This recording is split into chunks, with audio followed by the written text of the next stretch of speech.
ବଲାଙ୍ଗୀର ଜିଲ୍ଲାର ଗଣମାଧ୍ୟମ ପ୍ରତିନିଧି ଅସାଧୁ ଠିକାଦାରଙ୍କ ଅସଲ ମୁଖା ଖୋଲିବା ପରେ ଆକ୍ରମଣର ଶିକାର ହୋଇଛନ୍ତି। ସମ୍ପୃକ୍ତ ଅସାଧୁ ଲୋକମାନଙ୍କୁ ଗିରଫ ଓ ସରକାର ସାମ୍ବାଦିକ ସୁରକ୍ଷା ଆଇନକୁ କାର୍ଯ୍ୟକାରୀ କରିବା ପାଇଁ ଉତ୍କଳ ସାମ୍ବାଦିକ ସଂଘ ଦାବି କରିଛି।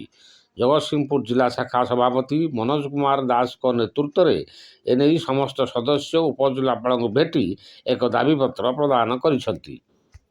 ବଲାଙ୍ଗୀରରେ ଯେଭଳି ଭାବରେ ବଡ଼ ଖବରର ସାମ୍ବାଦିକଙ୍କୁ ଆକ୍ରମଣ ହୋଇଛି ତାକୁ ଆମେ ତୀବ୍ର ଭାବରେ ନିନ୍ଦା କରୁଛୁ ଏବଂ ଏ ଘଟଣା ନୂଆ ନୁହେଁ।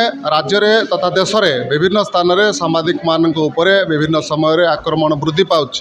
ତେଣୁ ଆଜି ଉତ୍କଳ ସାମ୍ବାଦିକ ସଂଘ ଓଡ଼ିଶା ଆନୁକୂଲ୍ୟରେ ଜଗତସିଂହପୁର ଜିଲ୍ଲା ଶାଖା ତରଫରୁ ଆଜି ଜିଲ୍ଲାପାଳଙ୍କୁ ମୁଖ୍ୟମନ୍ତ୍ରୀଙ୍କ ଉଦ୍ଦେଶ୍ୟରେ ଏକ ଦାବିପତ୍ର ପ୍ରଦାନ କରାଯାଇଛି।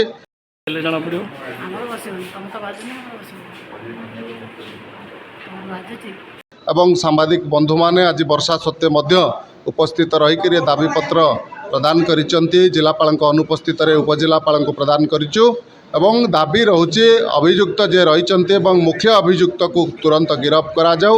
ତା ସହିତ ରାଜ୍ୟରେ ସାମ୍ବାଦିକ ସୁରକ୍ଷା ଆଇନକୁ ସରକାର ତୁରନ୍ତ ଲାଗୁ କରନ୍ତୁ। ଯଦି ଏଥିରେ ବ୍ୟତିକ୍ରମ ହୁଏ ତାହେଲେ ଉତ୍କଳ ସାମ୍ବାଦିକ ସଂଘ ପୂର୍ବ ପରି ଆନ୍ଦୋଳନକୁ ତୀବ୍ର କରିବ ଏବଂ ସାମ୍ବାଦିକମାନଙ୍କ ସୁରକ୍ଷା ପାଇଁ ସାମ୍ବାଦିକମାନଙ୍କର କଲ୍ୟାଣ ପାଇଁ ଉତ୍କଳ ସାମ୍ବାଦିକ ସଂଘର ଲଢ଼େଇ ଜାରି ରହିବ। କିନ୍ତୁ ଆଜି ଆମ ଜଗତସିଂହପୁରର ସଭାପତି ମନୋଜ ବାବୁ ଆଉ ଇଏ ସମସ୍ତେ ଯେଉଁ ଷ୍ଟେପ୍ ନେଇଛନ୍ତି ଭଲ ଷ୍ଟେପ୍ ନେଇଛନ୍ତି।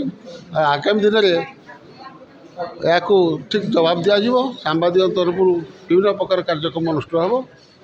Bureau report news plus Odia.